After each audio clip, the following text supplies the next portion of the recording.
Bem-vindo para mais um encontro com a palavra. É uma alegria indescritível para nós podermos estar aí onde você está. Bom, nós estamos estudando casamento e família aos olhos de Deus. Essas definições estão contidas na Bíblia e é realmente um prazer estudá-las. No programa anterior estávamos falando das características do amor verdadeiro. No final do capítulo 13 de 1 Coríntios, Paulo diz que o amor é eterno. Antes de encerrarmos esse assunto, gostaria de lembrá-lo que é impossível atingir esse amor a não ser que seja espiritual. Eu não acho que você chegue a lugar nenhum com esse amor ágape se ficar só dividindo em pedaços, como temos feito nesse estudo, separando por partes. Com as cores que saem do prisma, é assim que se apresenta o amor quando quebrado em tantas partes. O teólogo Henry Drummond, em seu livro ainda não traduzido para o português, As Maiores Coisas do Mundo, faz uma exposição do capítulo 13 de 1 Coríntios e o divide nessas 15 virtudes. Quando li o livro pela primeira vez, fiz uma lista destas virtudes e colei no espelho do meu quarto. Toda vez que estava me trocando de manhã, olhava para aquela lista e dizia, é isso que eu vou fazer hoje. Quando voltava para casa à noite, queria ir logo para a cama e nem me lembrar da lista porque não tinha conseguido cumpri-la. Não adianta, você vai morrer tentando cumpri-la e não vai conseguir porque ela não descreve o que você sente, ela descreve Deus. O texto está descrevendo o Espírito Santo que está descrevendo Cristo. E é aí que você deve aplicar os 4 segredos espirituais sobre os quais já falamos. Eu não sou o amor ágape, mas ele é. E se eu estiver nele, e ele estiver em mim, então poderei amar desta maneira. Por isso mesmo, por mim, não consigo atingir este amor. Você já tentou e não conseguiu, não foi? Eu não precisei de muito tempo para ver que não conseguiria. Mas Deus consegue se eu estiver nele e ele em mim, então eu também conseguirei. Talvez você pense, eu nem quero tentar, mas Deus quer. É assim que Ele quer amar seu cônjuge e seus filhos. Vamos voltar a alguns pontos do início de tudo. Por várias razões, estaremos relembrando que o que Deus uniu, ninguém separe. E isso se aplica a 2 cristãos que foram unidos por Deus. Essa união foi concebida para ser indissolúvel por causa do que há no casamento para Deus, por causa do que há no casamento para nós, e porque essa é a vontade orientadora de Deus. Há outras razões para o casamento entre 2 cristãos ser indissolúvel. Como já dissemos, nossa vida é dividida em 3 fases. O primeiro terço de nossa vida passamos sendo cuidados por nossos pais. O segundo terço passamos com nosso cônjuge, cuidando de nossos filhos, e o terceiro terço de nossas vidas passamos no ninho vazio com nosso cônjuge. Isso é um fato. Se o primeiro terço da sua vida for excelente, nota 10, você tem grande chance de ter um 10 no segundo terço de sua vida. É um ótimo começo e você está em vantagem. Se o segundo terço for bom, as suas chances do terceiro ser bom também são boas. E é claro que o inverso também é verdadeiro. Se essa primeira fase da sua vida foi ruim, você entra debilitado na segunda fase. E a terceira será um desastre. Mas o plano de Deus é que todos tenham uma primeira fase maravilhosa, ideal. Essa é sua vontade orientadora. Mas também existe a vontade permissiva de Deus, que é a mais comum. Um menino perguntou, o que é que Deus faz o dia inteiro, hein? Bom, Ele tenta consertar as situações desastrosas e a isso chamamos de vontade permissiva de Deus. Ele permite que certas coisas aconteçam, mesmo que essa não seja a sua vontade orientadora. Vamos manter em mente o ideal para o casamento. Em Mateus capítulo 19, versículo 9, e novamente no capítulo 5, versículo 31 e 32, e em Marcos 10, versículos 11 e 12, Jesus faz sua declaração sobre o casamento, falando do caso em que o casamento pode ser dissolúvel. Isso quer dizer que o casamento tem a necessidade de laços permanentes, não só para as crianças envolvidas, mas também para os adultos. Esse é o ideal de Deus. Eu gostaria de tratar desse assunto da seguinte maneira. A Bíblia foi dada ao povo de Deus. Se você encarar o que estou falando como um princípio, poderá fazer uma aplicação. Pense sobre essa perspectiva. O apóstolo Paulo declara que toda a Escritura é inspirada por Deus e boa para várias coisas, a fim de que o homem de Deus seja perfeito e plenamente capacitado para toda boa obra que Deus quer que ele faça. Esse é o propósito das Escrituras. Ela é dirigida para o povo de Deus, para que ele seja tudo o que Deus quer que ele seja. Existe um conceito que pode parecer um pouco duro para você, que diz que a Bíblia não foi dirigida para os incrédulos, para aqueles que não são do povo de Deus. Tem um amigo que diz que a Bíblia possui apenas uma mensagem para os incrédulos, que é: arrependa-se e creia.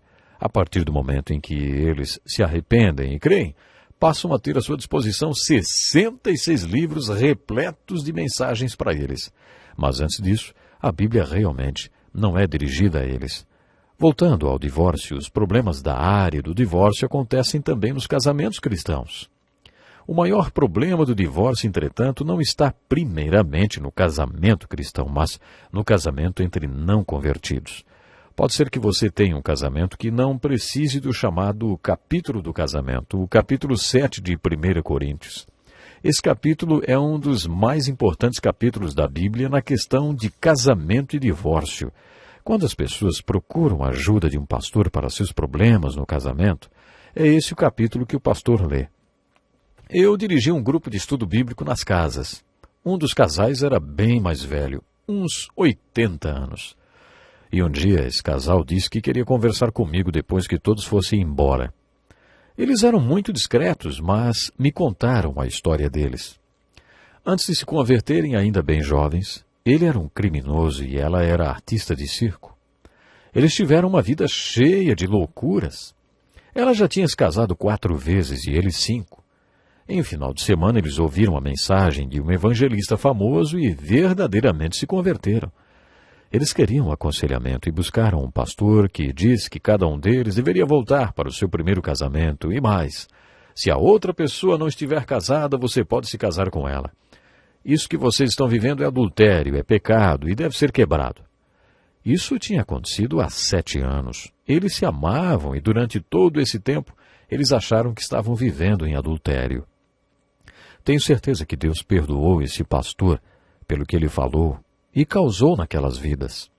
O que você teria dito a esse casal que estava participando dos seus estudos bíblicos há anos? Diante de Deus, qual era o estado civil deles, hein?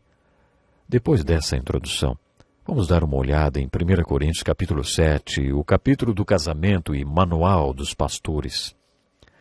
Neste capítulo encontraremos respostas para nossas perguntas, por isso é muito importante que você o entenda.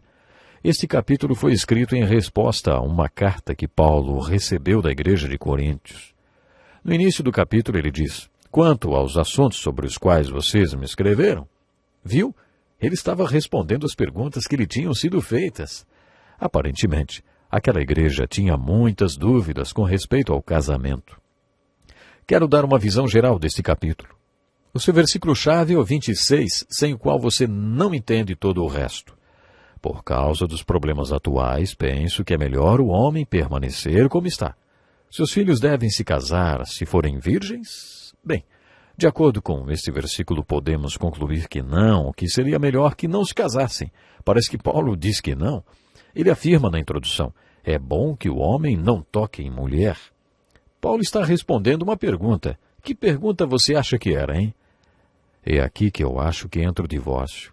Neste capítulo, se ele estiver tratando o assunto segundo os ensinamentos de Jesus, fará o seguinte comentário: não eu, mas o Senhor. Dou este conselho, não eu, mas o Senhor. Este comentário faz muitas pessoas pensarem que outros trechos não são inspirados. Mas no final do capítulo, Paulo diz: penso que também tenha o Espírito de Deus. Em outras palavras, tudo o que ele disse é inspirado. Mas se Jesus ensinou sobre essa questão, o que Paulo está fazendo é simplesmente repetir o que Jesus disse.